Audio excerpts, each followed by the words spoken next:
Ok, muy bien. Bienvenida, doctora Betiana. Vamos a comenzar con su charla dentro de la mesa de Big Data, Inteligencia Artificial, Minería de Datos y Ciencias Sociales. Su mesa se titula, su ponencia se titula Industria 4.0, Inteligencia Artificial y General Intellect, desafíos de la nueva fase digital para el estudio del capitalismo del siglo XXI. Adelante, maestra, ya puede presentar, estamos viendo su presentación, si puede ponerla en... Sí, perfecto, ya la vemos, ya la vemos. Adelante, le cedo el micrófono. Muy bien, muchas gracias, doctor Antonio. Es un gusto poder estar aquí compartiendo con ustedes esta iniciativa que han iniciado desde el colegio, desde la red. Es mi primera aproximación que tengo a estos grupos de estudios que están promoviendo este trabajo, y la verdad que es un placer inmenso poder compartir con ustedes. Va a estar muy en sintonía a lo que ya el doctor Raúl, el colega que pasó en la ponencia anterior, ya nos transmitía, así que este es un breve recorrido que yo invito a que podamos hacer juntas. Hay una cosa a destacar en esta ponencia, esta ponencia en realidad se enmarca en un trabajo, digamos, de hace un tiempo, que en mi persona, digamos, se sintetiza, pero que venimos desarrollando desde un trabajo colectivo, desde diferentes espacios de investigación. Ahí quiero recordar una cuestión que, en mi caso estoy estudiando el doctorado en estudios del desarrollo en la Universidad Autónoma de Zacatecas. Soy becaria de CONACYT también, y soy argentina, ya habrán notado en mi acento. Allí también formo parte de un grupo de investigación en una de las universidades nacionales, que es la Universidad Nacional de Lanús, y también en este marco, digamos, trabajamos un programa que le llamamos PAC-UNLA, que es el programa de análisis de la construcción de sentido en plataformas digitales. Entonces, este trabajo se enmarca un poco en las discusiones que venimos trabajando desde esos espacios, digamos, de construcción colectiva, ¿no?, del conocimiento. Así que sin más preámbulos, comienzo. Como ahí el doctor Antonio facilitaba y mencionaba, esta ponencia trabaja algunos aspectos de la industria 4.0.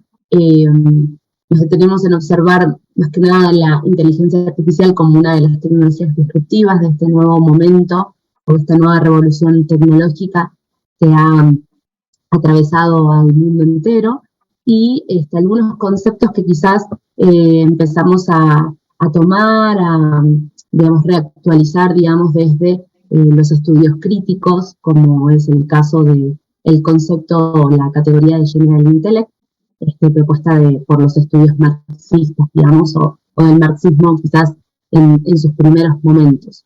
Entonces, voy a comenzar. Bueno, cuando uno habla de inteligencia artificial, estas son algunas de las imágenes emblemáticas que hemos tenido, principalmente durante este año, durante este 2023, que nos ha sorprendido, ¿no?, y que cada vez se ha ampliado en términos de la base social que tiene acceso a este tipo de tecnologías disruptivas.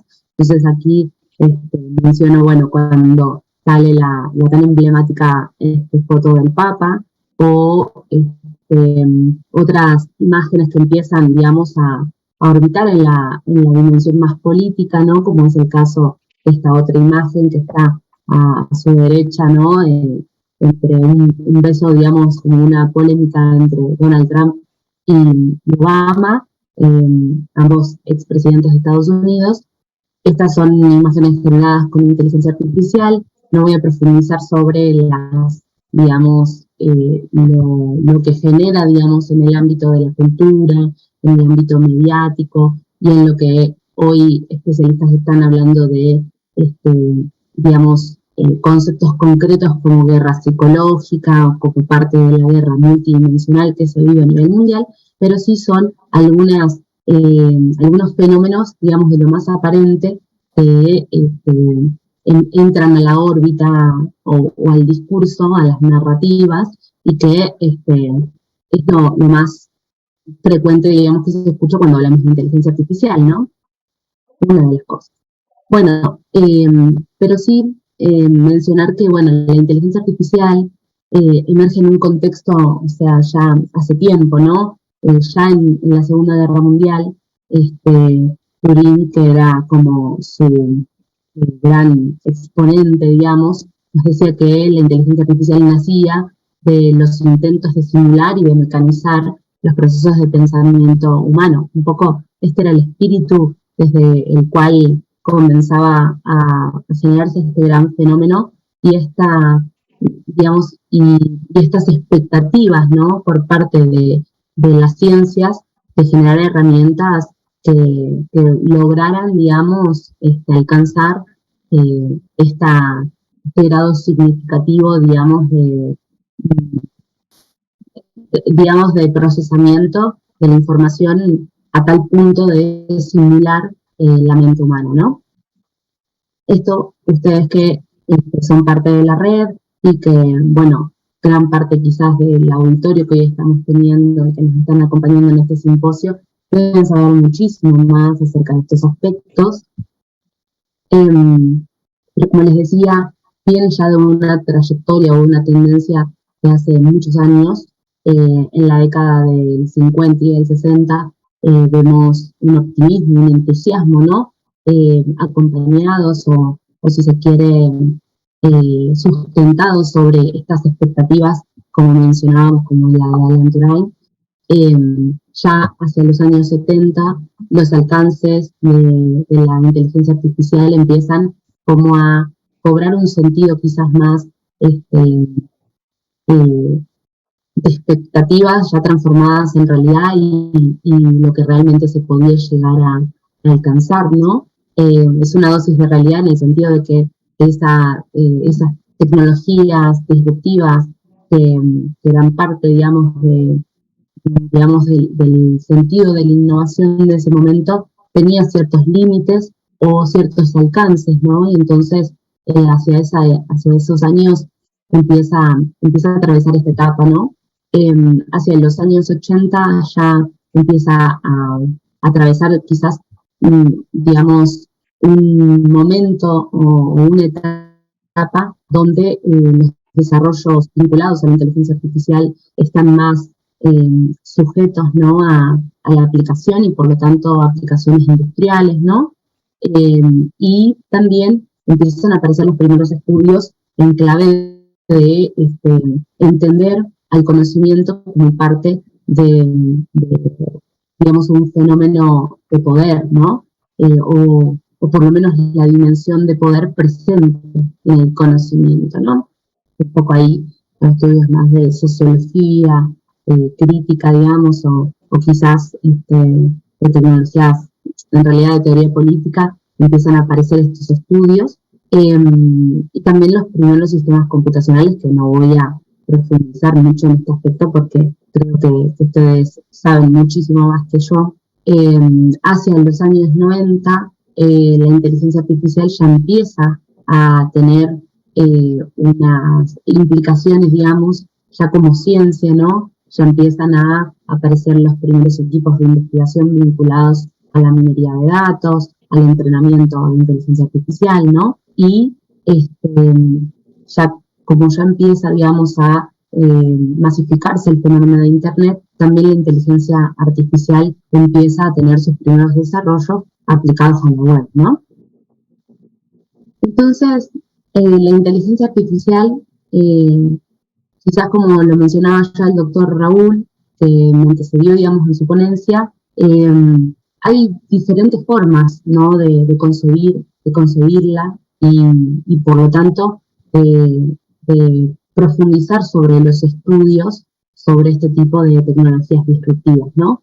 Entonces, por un lado, se puede entender desde un campo científico, ¿no? Abordarlo desde un campo científico para conocer y comprender cuáles son esos alcances, cuáles son los efectos que en lo social están teniendo, digamos, o siendo parte. También como un campo de desarrollo tecnológico, y aquí es uno de los aspectos centrales para entenderlo en esta nueva fase digital que nos atraviesa y que se profundiza con la pandemia, ¿no? Y que, digamos, estas tecnologías están siendo como las tecnologías de punta de este nuevo momento que estamos atravesando, no solo en lo productivo, sino también en los aspectos más sociales y culturales. Y también puede ser estudiado, ¿no?, este campo ya como netamente un artefacto tecnológico y quizás donde priman más, digamos, las relaciones técnicas a las relaciones sociales, ¿no? Entonces, como un artefacto en sí mismo, como una tecnología en sí misma, y con sus implicancias en lo social, ¿no? Pero bueno, como esto también ya lo mencionaba el doctor Raúl, y a mí me parece buenísimo estar en sintonía, porque, bueno, evidentemente desde las ciencias sociales se ha empezado como a hacer más eco, digamos, en el estudio de este tipo de tecnologías, de este tipo de, digamos, de aspectos de lo social que evidentemente están generando sus efectos o generando transformaciones en toda nuestra vida. Y entonces, bueno, como decía ya el doctor Raúl, quizás él lo diría más en una posición más utópica, más catastrófica, digamos, o sea, no me acuerdo bien cuál era el concepto, que apocalíptica, lo mencionó. Bueno, nosotros, o sea, yo vengo con esta caracterización, digamos, de los estudios que hoy están haciéndose parte, digamos, del desarrollo de entender qué significan estas tecnologías disruptivas. Encontramos como posiciones en los debates desde una posición más integrada, ¿no?, que confían en que estas tecnologías pueden resolver nuestros problemas. Quizás muchas de estas perspectivas pueden llegar a caer en un determinismo tecnológico, y que eso también lleva a ciertas problemáticas o a ciertas situaciones que hay que advertir. Después, en contraste o digamos, polo contrario, encontramos quizás posiciones más apocalípticas, ¿no? Entonces, son aquellas posiciones que anuncian quizás un futuro distópico, ¿no? Una era oscura de la razón, donde quizás las máquinas se controlan a sí mismas, ¿no? Entonces se pone en evidencia una cuestión más del ser humano siendo quizás un actor muy enajenado, digamos, dentro de este mundo, y que por lo tanto pierde el control, ¿no? Y pierde la capacidad de darle dirección a estos procesos. También son quizás estas posiciones que hablan del efecto caja negra, ¿no? Que se enuncia, digamos, como una situación en la que la totalidad de los ciudadanos o de la ciudadanía a nivel global no conoce, digamos, hacia el interior de estas tecnologías, cómo son sus procesos de funcionamiento. Se enuncia la cuestión de, digamos, la posibilidad de sesgos que hacen, digamos, a una cuestión de promover o afianzar o incluso, digamos, facilitar mucho más procesos de desigualdad que ya hasta este momento venimos teniendo, pero que estas tecnologías vendrían a fortalecer, digamos, a generar muchísimo más desigualdades, digamos, de las que solucionaría. Y bueno, sostiene también que no es posible estudiar desde estos procesos o de estos sistemas de inteligencia artificial, ya que de alguna manera estarían sesgados, digamos, estarían siendo controlados por entes determinados, ¿no? Y entonces, bueno, después de estas posiciones también existe otra visión o otra perspectiva más de tipo crítica, ¿no? Que es aquella que intenta reconocer y que intenta discutir la esencia de estas tecnologías o cómo emergen estas tecnologías y, por lo tanto, establecer algunas limitaciones, algunos alcances de este tipo de modelos estadísticos, pero también en términos de lo que significan las perturbaciones a nivel social que pueden llegar a promover sin, digamos, sin que eso sea parte de una intencionalidad directa, ¿no? Entonces, aquí en estos estudios críticos también podemos observar diferentes perspectivas como, bueno, ahora lo vamos a conocer un poco más, y en este pequeño afiche es algo que presentamos con un colega del doctorado de Estudios del Desarrollo, donde hacemos una descripción un poco más minuciosa acerca de estas perspectivas que obviamente en este momento no puedo desarrollar, pero que sí se los dejo para que ustedes también puedan tener acceso.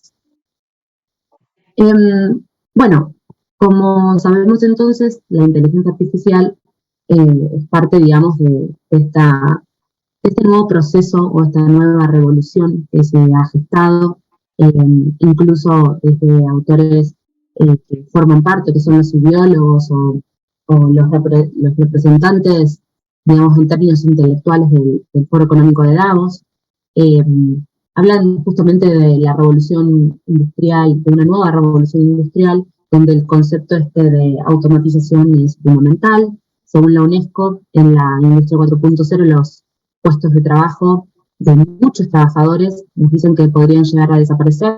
Aproximadamente el 30% de las actividades laborales podrían estar automatizadas para dentro de 7 años, de los próximos 7 años. Esto representaría aproximadamente 375 millones de trabajadores que podrían verse afectados. Creo que en algún punto estamos ya haciendo eco, digamos, de estas transformaciones que bueno, desde la UNESCO ya en el 2021, en pleno fenómeno de pandemia, estaban avisando, ¿no? También otro autor que voy a retomar muchísimo en esta ponencia, que es Aguilera, un autor argentino, Lucas Aguilera, que hace muy poquito sacó un libro, ahí lo vamos a conocer.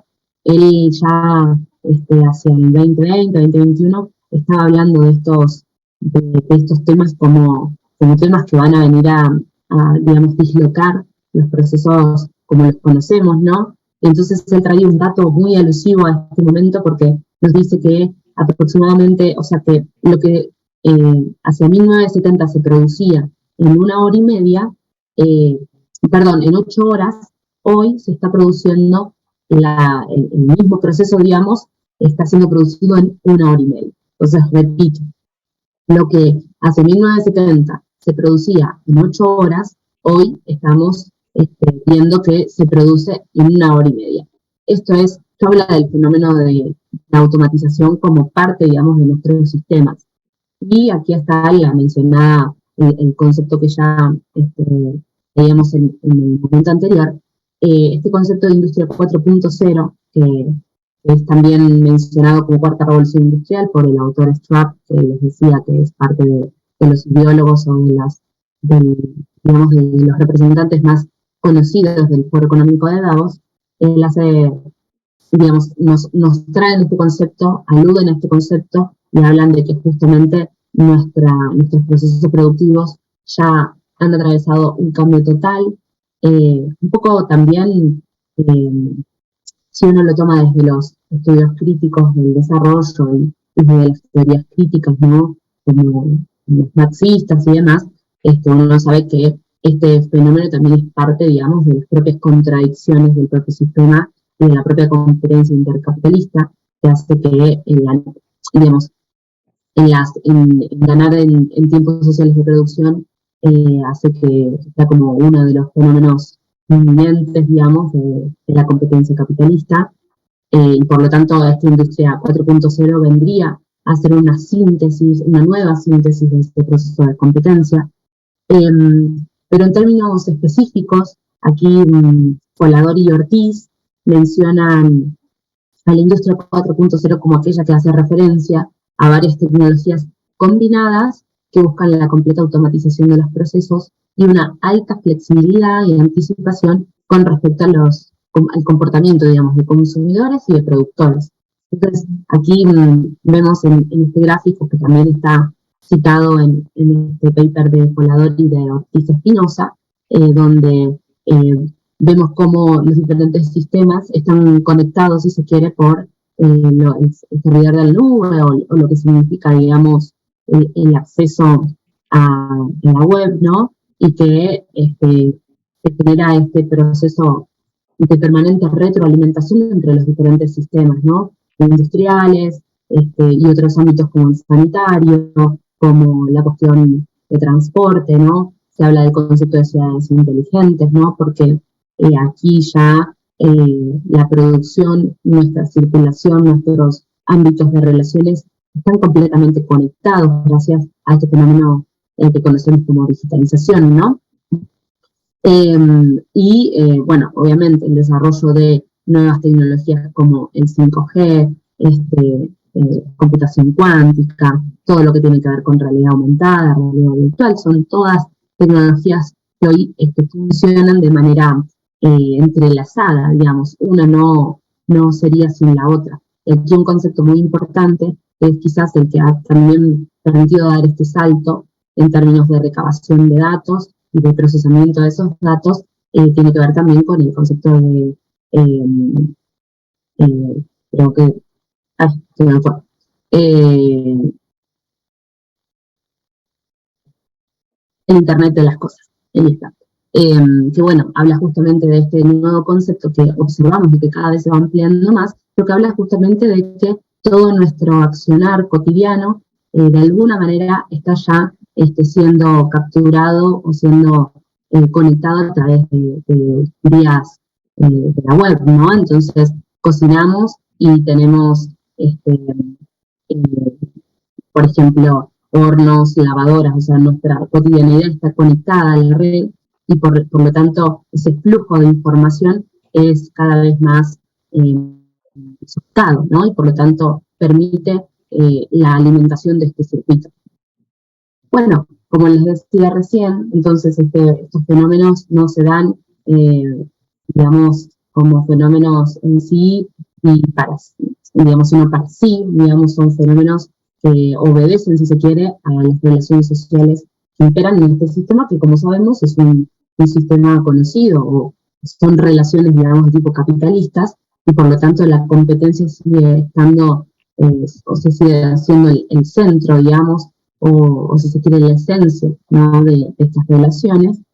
Y aquí hay un, digamos, un concepto que me parece que es fundamental entenderlo en el marco también de la geopolítica, de poder entender, bueno, lo que autores, por ejemplo, como Cassiavue, habla de contradicción acerca del G2, para poner en evidencia los diferentes proyectos estratégicos que hoy están disputando el control de esos tiempos sociales de producción y por lo tanto la sofisticación de esas tecnologías para poder ganar, ¿no? en términos de acumulación o de apropiación, si se quiere, de riqueza. Entonces, por un lado, no, digamos, no llamarlos, o llamarlos comúnmente como la contradicción entre Estados Unidos y China, es una forma, pero quizás como proyectos estratégicos, habla, digamos, de la complejidad que tienen, digamos, estos grandes sectores que hoy están conduciendo, si se quiere, el proceso de desarrollo, ¿no? De desarrollo y si se quiere, de trabajo sobre estas tecnologías para que estas tecnologías sean cada vez más sofisticadas, ¿no? Y por un lado está el proyecto estratégico Amazon, ya el doctor Raúl que me antecedió, él hablaba de Silicon Valley, ¿no? Y acá también podemos observar otras empresas tecnológicas de alcance global, como son las conocidas GAFAM, ¿no? Google, Alphabet, Amazon, Facebook, Meta, Apple, Microsoft, o sea, hoy están teniendo un control muy significativo. América Latina tiene, si se quiere, una dependencia crucial hacia este proyecto estratégico. Estamos hablando, bueno, incluso en un momento donde empiezan los estados a querer tener algún tipo de control o de, si se quiere, regulación sobre este tipo de empresas, ¿no? Hablamos de que, por ejemplo, tengo aquí el dato, Google acapara aproximadamente el 90% de las búsquedas en Estados Unidos, de las búsquedas a nivel global. Entonces, en términos sociales y políticos, el dominio o el poder que tienen estas empresas es altamente significativo. Y por el otro lado, encontramos el proyecto estratégico de Huawei, cuyo protagonismo lo tienen las empresas tecnológicas con asiento en China, ¿no? Pero que también tienen un alcance planetario en sus zonas, si se quiere, de acopio, de, digamos, anclaje, ¿no? Como es el caso de Huawei, Tencent, Alibaba, ¿no? Aquí un aspecto también me parece, bueno, esto ni hablar que estos proyectos estratégicos, perdón, tienen personificaciones sociales, que, bueno, en este caso la autora Jiménez habla de nueva aristocracia financiera y tecnológica para mencionar estas, si se quiere, el aspecto más, digamos, esa fracción de capital más elevada, ¿no? Que tiene mayor control sobre los designios, digamos, de este tipo de políticas o este tipo de proyectos económicos. Entonces ella lo menciona como una nueva aristocracia financiera y tecnológica, para hacer alusión, si se quiere, a estos nuevos dueños, ¿no? Que son parte, digamos, o que tienen este anclaje en lo tecnológico y que han sido los actores quizás que se han consolidado posterior a la crisis financiera del 2008 y con mayor razón ahora con la pandemia por COVID-19 y un proceso, si se quiere, de digitalización mucho mayor, ¿no? Y aquí hay un aspecto que me parece también fundamental destacar, que tiene que ver cómo China es uno de los países que registra más patentes. Entonces, en esta contradicción, en este proceso de competencia que los grandes capitales están teniendo a nivel global, China ha superado también en términos de publicaciones científicas a Estados Unidos. Esta es una tendencia que ya viene desde el 2016. Creo que son aspectos que hoy se están estudiando de manera cada vez más, digamos, en las ciencias sociales, y que para los próximos años veremos, obviamente, si se quiere, los resultados, ¿no? de esta inversión, ¿no? en estos procesos tecnológicos. Bueno, y como les mencionaba, ya aquí está uno de los libros que me parece que tiene mayor vigor dentro de las publicaciones o de las producciones a nivel latinoamericano y que es muy reciente, ya ha sido publicado hace muy poco tiempo. Tuve la oportunidad de escucharlo al autor en un congreso que se desarrolló hace muy poquito en Argentina. Bueno, Aguilera lo que propone es analizar estas transformaciones económicas, políticas y sociales y ver cuál es el impacto, cuáles son las implicancias de estos avances tecnológicos en la formulación o la reestructuración y la, digamos, imposición de nuevas infraestructuras, ¿no? Tanto para lo económico como para lo social. Y entonces él hace referencia a este concepto de nueva fase digital, donde el trabajo, el valor y el tiempo disponible van a venir a poner o a entrar como factores clave para entender este nuevo momento que estamos atravesando. El autor trabaja o problematiza o se posiciona desde un aspecto crítico, trabajando sobre un concepto que es el de tiempo disponible, y él desde ese concepto lo que intenta es comprender cómo los cambios tecnológicos, ¿no? Fagocitan el tiempo de trabajo remunerado, cómo los cambios tecnológicos empiezan a disminuir esas fronteras o esas barreras, ¿no? Que impone la famosa jornada laboral, y que hoy está cada vez más, esos límites o esas fronteras están cada vez más desdibujadas. Entonces, la vacilación o este nuevo diálogo entre trabajo y ocio empieza a tener otro tipo de configuraciones, ¿no? Entonces, me parece un libro que traigo para recomendar para quienes están hoy avanzando sobre este tipo de estudios desde las ciencias sociales, desde quizás aspectos más de la teoría social, y que, bueno, ayuda quizás a encontrar algunas claves o por lo tanto a tener más preguntas, ¿no?, a hacer para este proceso que hoy, bueno, nos encontramos debatiendo, ¿no? Y como lo dice también Aguilera en su libro, la pandemia ha sido como el catalizador, ¿no?, de esta nueva fase de digitalización. Aquí yo les mencionaba, ¿no?, en términos de cuál, a esto que Jiménez le denomina nueva aristocracia financiera y tecnológica, cuando uno observa las publicaciones de Forbes, que es una de las, digamos, de sus publicaciones emblemáticas que anualmente nos viene a mostrar, que tiene que ver con quiénes son los nuevos ricos o digamos, a nivel global. Estamos hablando de procesos de desigualdad que cada vez se van ampliando y a su vez se va concentrando en menos manos la posibilidad del control de la riqueza, ¿no? Y bueno, en este caso la pandemia nos muestra cómo el marcado, digamos, con círculos, aquellos, digamos, aquellas personas, aquellos nombres y apellidos que han tenido un crecimiento exponencial de su riqueza y por lo tanto de la acaparación, digamos, en términos políticos, en términos de dominio y de poder, y que representan el sector tecnológico, el sector de las tecnologías, ¿no? Esto es un aspecto también importante porque creo que, bueno, hace muy poquito, creo que en el mes de agosto o septiembre, publiqué una nota sobre los cambios que ha tenido Twitter, ¿no? A partir del cambio o de la apropiación, digamos, de la compra que tuvo Elon Musk de esa red social. Ya el compañero, o sea, mi colega Raúl lo mencionaba, digamos, a estos aspectos como aspectos problemáticos para las ciencias sociales. Y cuando hablamos del efecto caja negra, bueno, vemos que en estas nuevas políticas que está tomando esta red social para investigadoras e investigadores que buscamos o hacemos scrapping o trabajamos informes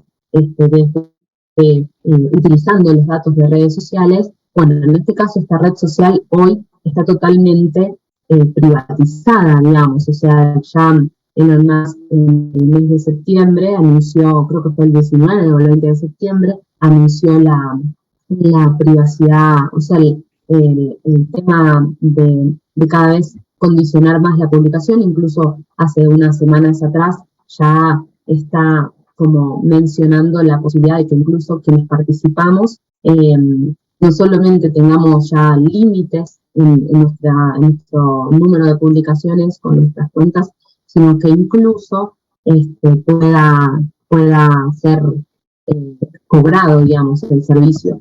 Entonces, aquí hay un aspecto importante de qué sucede, digamos, con estas redes. Hoy estamos, o sea, sabemos que todos somos parte, ¿no?, de la circulación, y que en el caso de quienes nos quedamos como investigadores, teníamos acceso a la API, digamos, o el acceso, digamos, a los datos de esta red social, ya nos quedamos sin esa opción de poder investigar. Entonces ese efecto caja negra sí es cada vez más preocupante porque son datos a los que ya no tenemos acceso. Incluso estando, o sea, ahora hace muy poquito estuve con colegas de Brasil, de la Universidad de Sao Paulo. Ellos están con un conjunto de investigadores llevando adelante iniciativas al interior del Congreso para poder pedir o solicitar a estas, o sea, o exigir, mejor dicho, el acceso en términos de investigación a estas fuentes de información que han sido vedadas, ¿no?, y que han sido bajo este carácter monopólico, condicionadas para quienes investigamos desde las ciencias sociales. Entonces estos, digamos, por eso conecto esta cuestión de que no son aspectos que puedan leerse de manera atomizada, sino que tenemos cada vez que tener una mirada más compleja de estos fenómenos, porque de alguna manera condicionan no solamente nuestra actividad en términos de investigación, para quienes trabajamos en las ciencias sociales y de otras ciencias, sino también en términos políticos para nuestras democracias, por no saber lo que digamos, en términos cotidianos suceden en estos aspectos donde, o en estos ámbitos donde permanentemente circulamos y ya son parte de nuestra vida, que como decía ya el doctor Raúl en la ponencia anterior, esos límites entre lo real, lo virtual, lo real, lo digital, cada vez están más enlazados. Nuestra vida circula o funciona en simultáneo entre ambos territorios.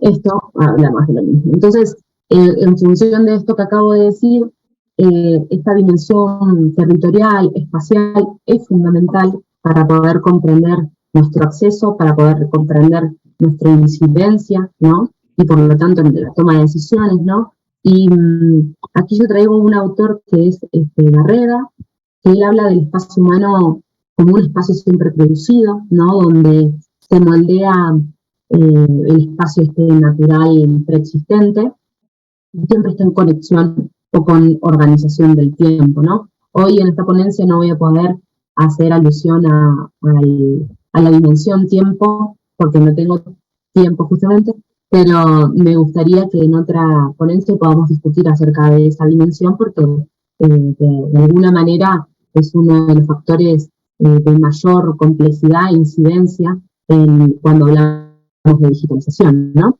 Y entonces el espacio desde este lugar puede ser entendido como una mercancía, como un espacio de valor, donde se convierte en algo abstracto, homogéneo, indeterminado, ese espacio, ¿no? Completamente vacío de toda praxis, de su autor, y de experiencia, y también como con respecto al tiempo físico histórico, ¿no? El tiempo histórico, en cambio, es un tiempo concreto, comunitario, heterogéneo, ¿no? Está presente en sus diferentes velocidades, en los diferentes espacios sociales, y que, por lo tanto, determinar cuál es la potencia de la tecnología sin revisar estos aspectos territoriales o espaciales, termina siendo quizás una condición, o termina condicionando el poder de conocimiento, ¿no? Que podamos llegar a tener estos aspectos. Entonces, aquí es importante ver, bueno, cuántas horas al día pasamos en Internet, o sea, en este nuevo territorio que es el territorio digital. En promedio, a nivel global, estamos hablando de que el 60% de la población a nivel global, según la estadística, digamos, según las fuentes estatistas, tienen acceso a Internet. Obviamente hay sectores,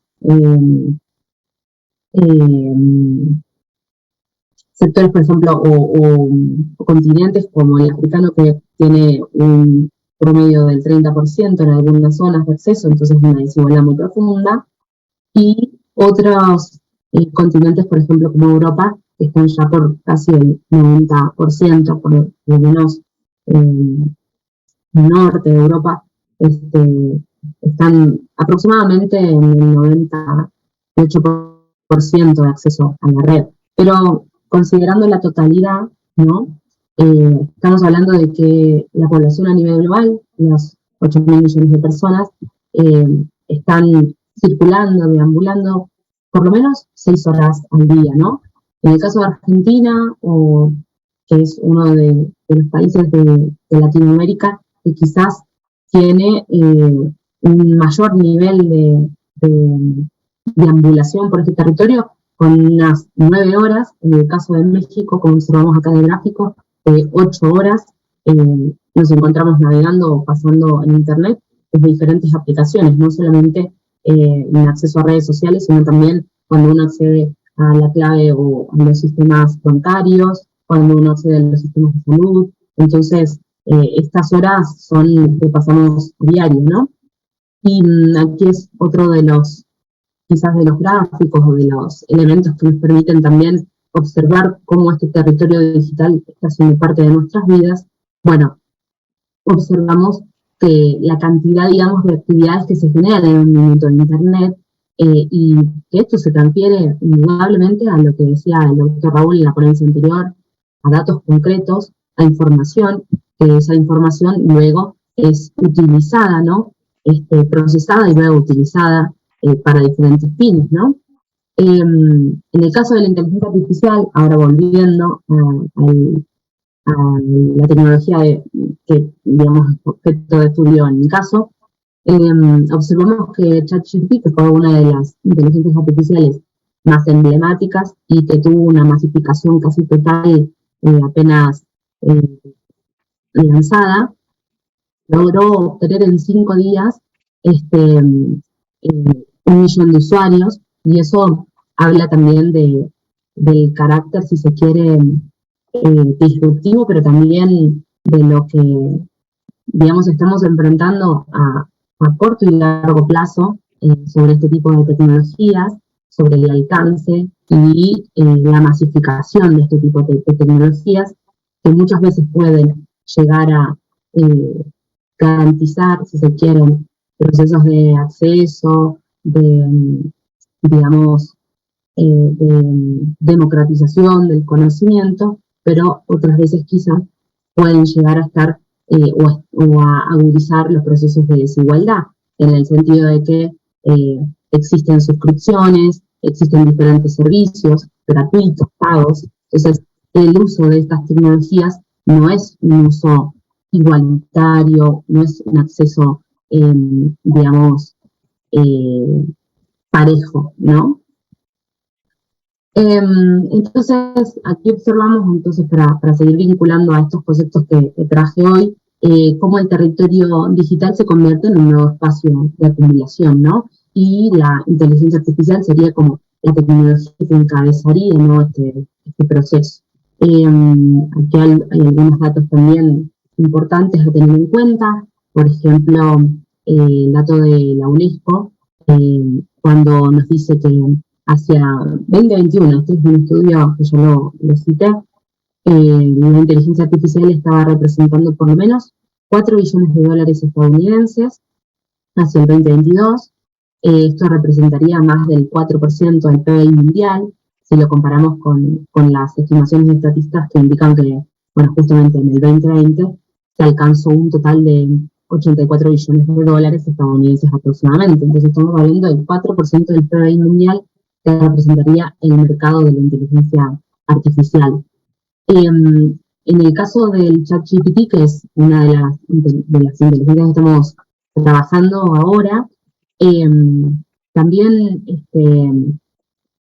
digamos, tuvieron su fase, si se quiere, de despertar alarmas, ¿no? O de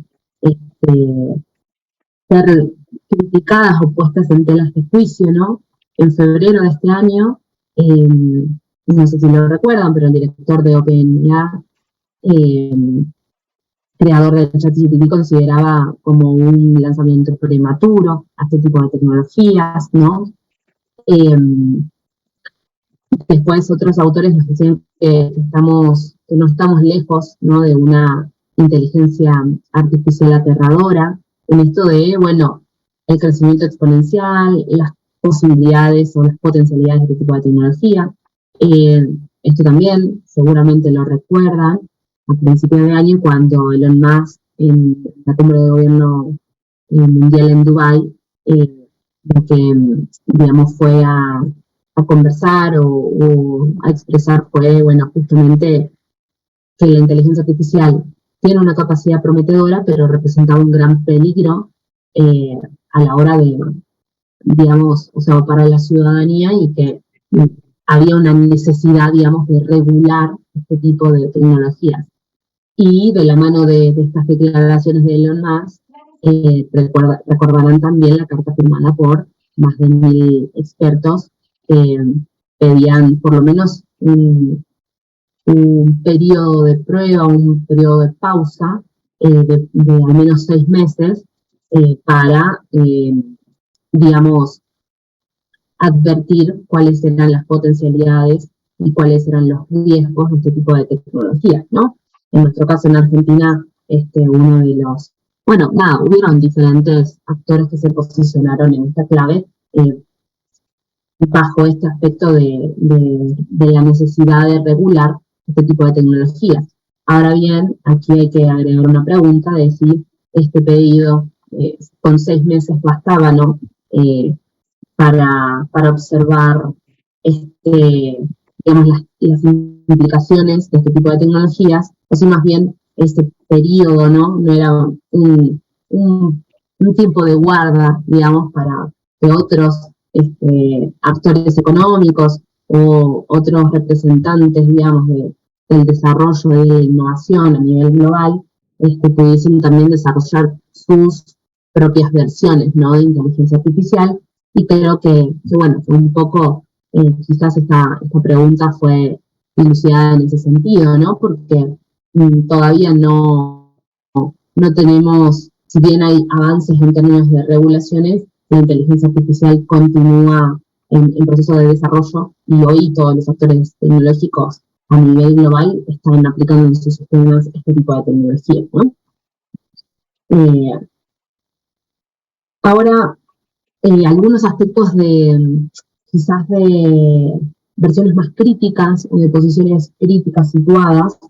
A mí me gusta mucho esta autora que se llama Kate Crawford, que es una autora, digamos, que hace mucho tiempo viene trabajando sobre estos aspectos de inteligencia artificial, y ella nos dice que, bueno, la inteligencia artificial no es ni inteligente ni artificial. Ella lo que dice es, desde esta perspectiva crítica, que este tipo de tecnología trata o puede imitar procesos racionales, pero no puede acercarse o alcanzar, digamos, la complejidad del pensamiento humano, por un lado. Y también nos dice que en cuanto a lo artificial, no es autónoma, digamos. Entonces, este tipo de tecnología depende de los datos de entrenamientos computacionales intensivos, que están alimentados por grandes bases de datos, por sistemas y reglas y recompensas que implican estructuras y determinaciones sociales y políticas, y que, como veíamos al inicio de esta presentación, es la comulgación, digamos, de estas diferentes tecnologías, de esta industria 4.0, la que permite o alimenta, ¿no?, esta tecnología disruptiva, que es un poco la vanguardia, ¿no?, de este proceso, o esta revolución tecnológica, esta nueva revolución tecnológica. Y entonces, desde estas perspectivas más problematizadoras y más situadas, más críticas y contextuales, nos permiten ver un poco también desde qué lugar observar este tipo de tecnologías. Y aquí Matteo Castinelli también es uno de los grandes exponentes de este tipo de posturas. Él nos dice que el aprendizaje automático no es que calcula un patrón exacto, sino una distribución estadística de un patrón a partir de estas grandes bases, ¿no?, de datos de entrenamiento. Él nos trae a colación un ejemplo que es el de uno de los algoritmos de imágenes más conocidos, que es ImageNet, que es patrocinado por las universidades de Google, de Amazon, de Princeton y de Stanford, para el cual se necesitaron 9 años de trabajo manual para etiquetar 14 millones de imágenes.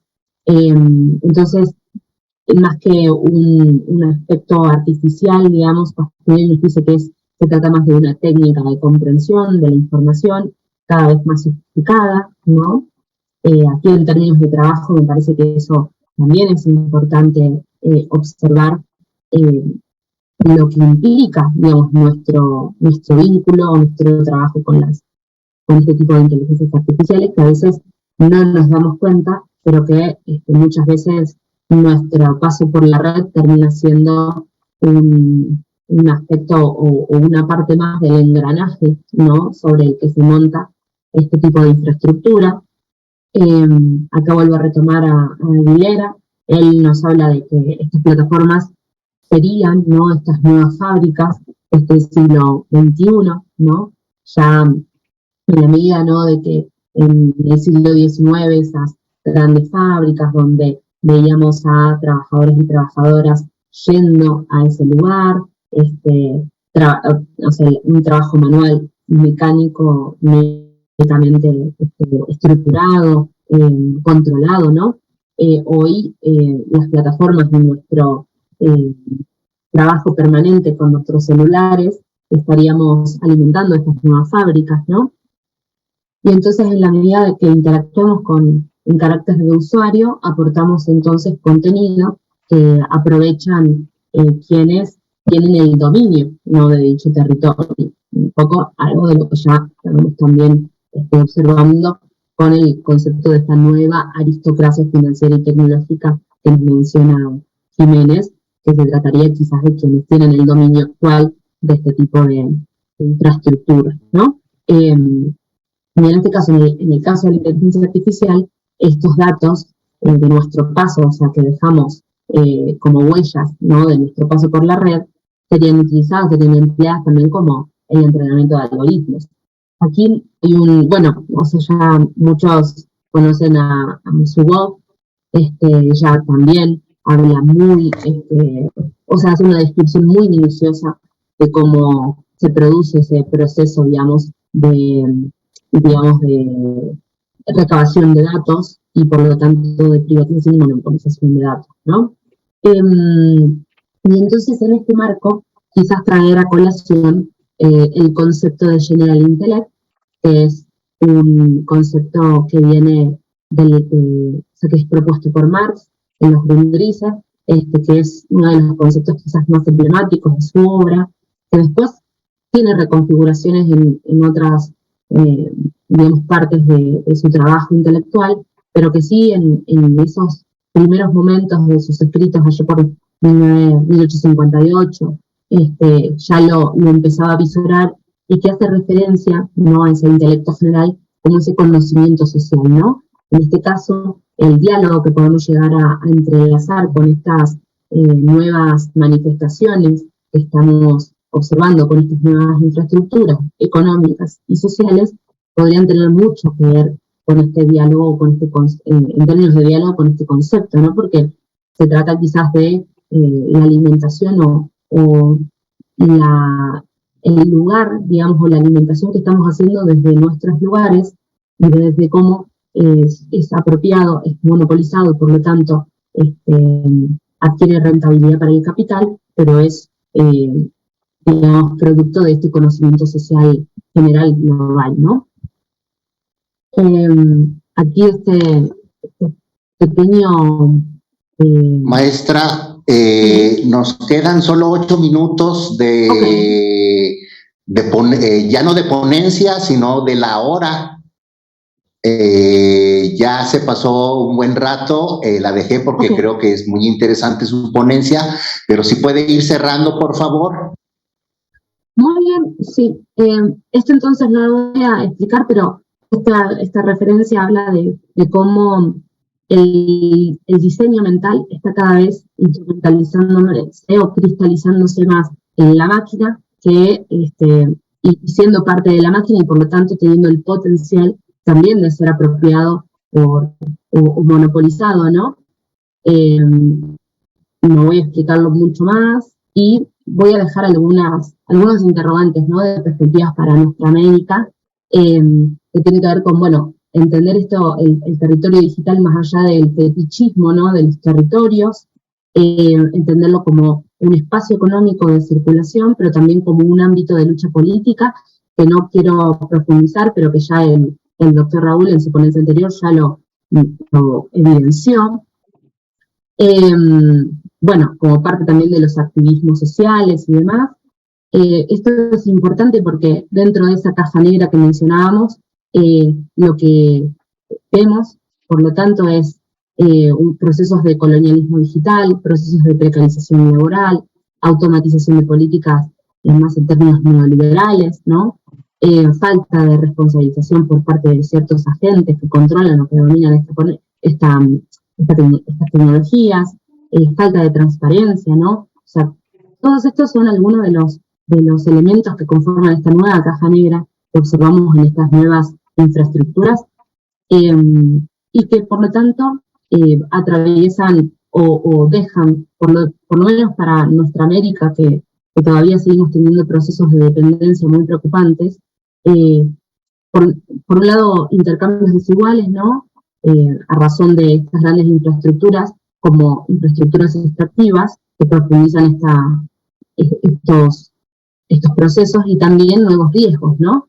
Y también aquí es posible pensar, como en términos de preguntas, si se puede habitar, ¿no?, estos territorios desde otros lugares y también poder pensar esa innovación digital ya, o esa innovación ya no desde una perspectiva de mercado, sino más bien como potencia creativa a razón de los problemas sociales que nos atraviesan, ¿no?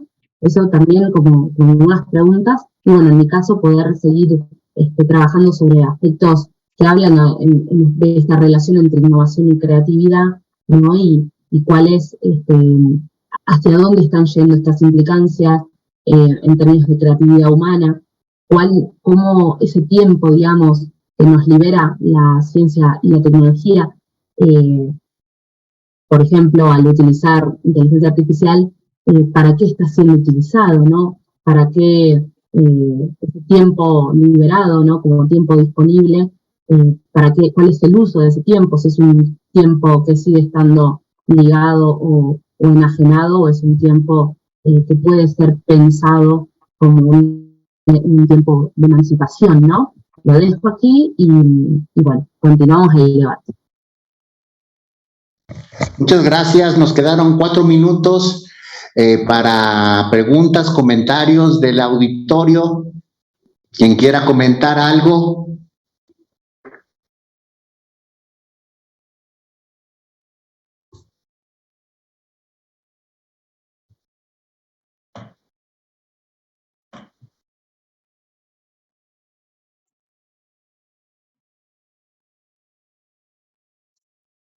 Disculpe, profesor, ¿puedo hacer un comentario? Sí, adelante.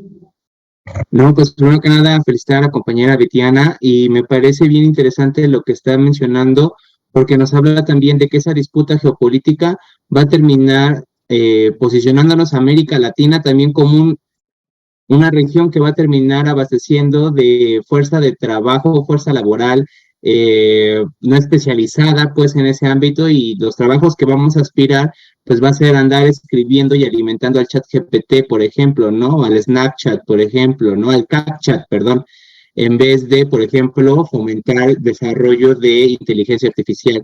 Entonces, toda esa disputa que ella menciona es muy importante, porque ahí vemos cómo estas desigualdades y estas brechas sistémicas pues vienen a se vienen a profundizar con estos desarrollos tecnológicos. Pues es muy importante saber de dónde nacen, quiénes son los que lo desarrollan, y sobre todo cómo nosotros como región de la periferia, ¿no? Que no tenemos esas condiciones productivas, nos vamos a insertar, ¿no? ¿Cuántos trabajos vamos a perder y cuántos vamos a ganar en relación a esa dimensión? Entonces, muy, muy interesante esto, y no apunté muy bien el nombre del autor del libro Nueva Fase, así que si me lo puedes compartir después, Betiana, te lo agradeceré. Muchas gracias. Muchas gracias por tus comentarios, Raúl. Y sí, evidentemente este proceso realmente nos deja muchas tareas, ¿no? Para seguir entendiendo lo que sucede hoy y ampliando la discusión. Creo que eso es fundamental, ¿no? Se habla de la alfabetización digital. Creo que los aspectos de la alfabetización digital no solamente deberían estar basados en la potencialidad de utilizar tecnologías, de cada vez convertirnos en ciudadanos y ciudadanas digitales, sino me parece también ser conscientes de estos procesos, de estas disputas y del lugar, ¿no? Que a ciertos territorios nos va a tocar en esta nueva fase, ¿no? Del capital, para no convertirnos, si se quiere, en estos nuevos esclavos modernos, que por ahí se menciona quizás desde teorías más filosóficas que hoy están también haciendo uso o haciendo su propio aporte, ¿no? A este campo, que me parece que es crucial, porque, bueno, es poder también en este nuevo momento entender, bueno, cómo se da este proceso de enajenación. Quizás pensamos que estamos trabajando y estamos siendo más libres, y en realidad quizás estamos teniendo una tasa de explotación mucho mayor, con riesgos para nuestra salud, para nuestra cotidianidad, también muy importantes, ¿no? Y además, como vos mencionás, ampliando esas brechas de desigualdad que obviamente van a segmentar y a fragmentar, o a continuar, ¿no? La fragmentación, y cada vez en tiempos más finos, porque si tomamos las teorías de la aceleración, estos procesos permanentemente están luchando contra el tiempo, ¿no? O contra la configuración del tiempo. Entonces, bueno, muy interesante y la verdad que ojalá podamos compartir muchos más espacios para continuar estos debates. Muy bien, muchas gracias. Le damos las gracias a la maestra Betiana Elizabeth Vargas y continuamos, ya son las dos exactamente, y comenzamos en tiempo y forma con la ponencia del doctor Alfonso Valenzuela Aguilera y Guillermo Romero Tecua, titulada Modelaje predictivo del mercado inmobiliario mediante redes neuronales artificiales.